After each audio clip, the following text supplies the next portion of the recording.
कैसे बना एक आम इंसान अतीक अहमद? कैसे बना ये यूपी का बाहुबली? कैसे अतीक ने कायम किया अपना दबदबा? ये अतीक की कहानी है। कैसे बना एक आम इंसान डॉन? गरीब परिवार का बेटा था अतीक। 10वीं कक्षा में फेल होने के बाद ही बाहुबली बनने का सपना देखने लगा था अतीक। तांगा चलाकर परिवार ने किया था अतीक का भरण पोषण। दिन रात तांगा चलाकर अतीक के पिता ने उसे अच्छी शिक्षा और संस्कार देने की कोशिश की, मगर उसके पिता की ये कोशिश नाकाम रही। अतीक की उम्र उस वक्त 17 साल थी और इधर उसने क्राइम की दुनिया में कदम रख दिया था।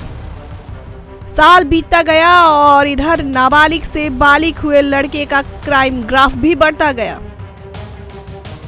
ये 17 साल का लड़का अब अतीक अहमद के नाम से प्रसिद्ध होने लगा।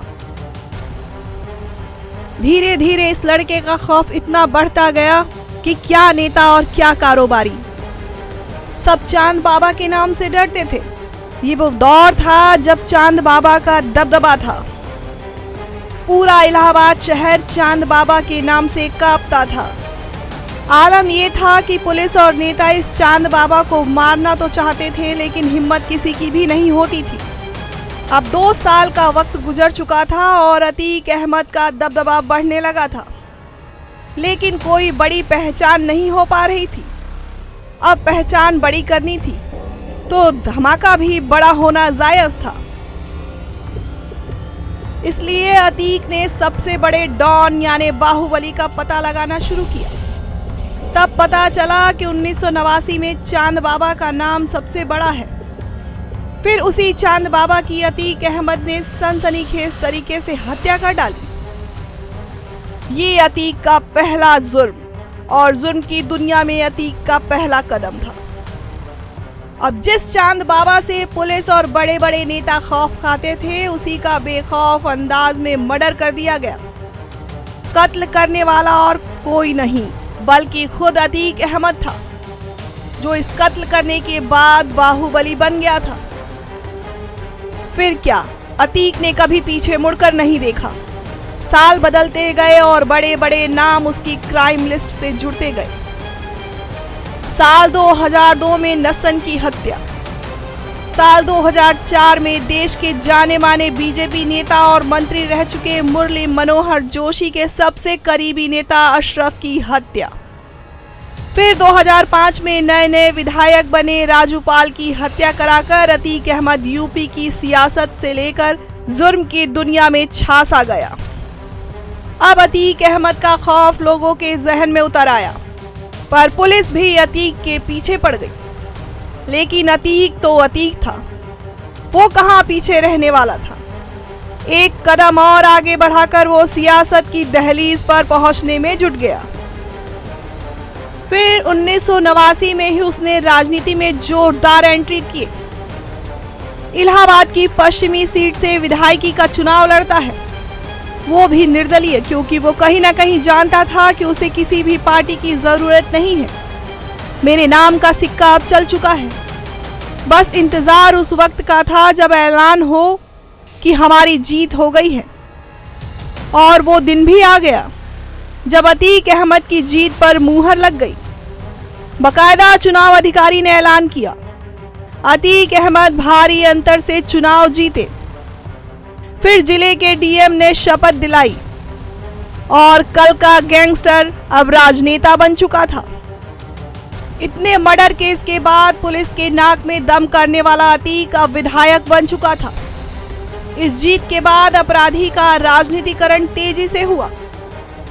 इसी के साथ अतीक ने अब समाजवादी पार्टी का दामन पकड़ लिया। अतीक लगातार 5 बार विधायकी का चुनाव जीता। अब अतीक का कद और बढ़ गया था। अब अतीक विधायकी छोड़कर संसद में जाने का फैसला ले चुका था।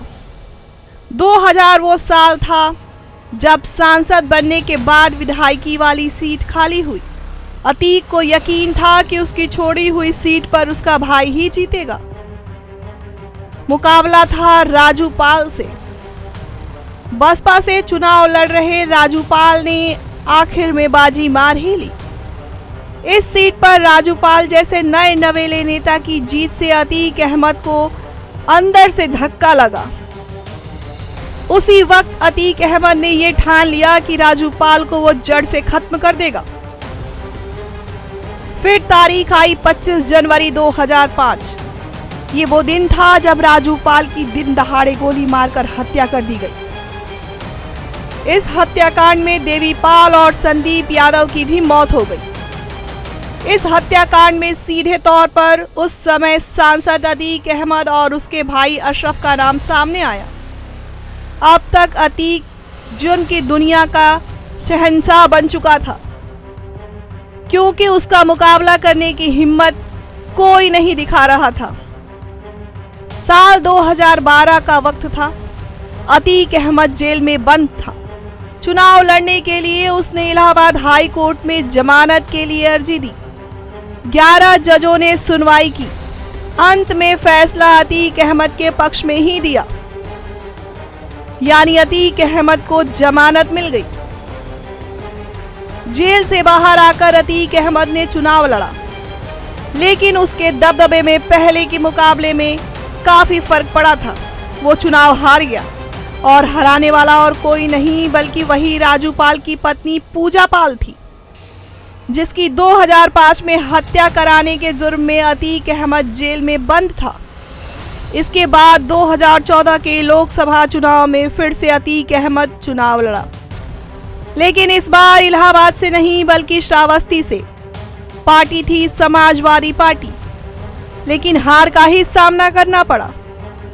उस समय बीजेपी के नेता ददन मिश्रा ने चुनाव जीत लिया था।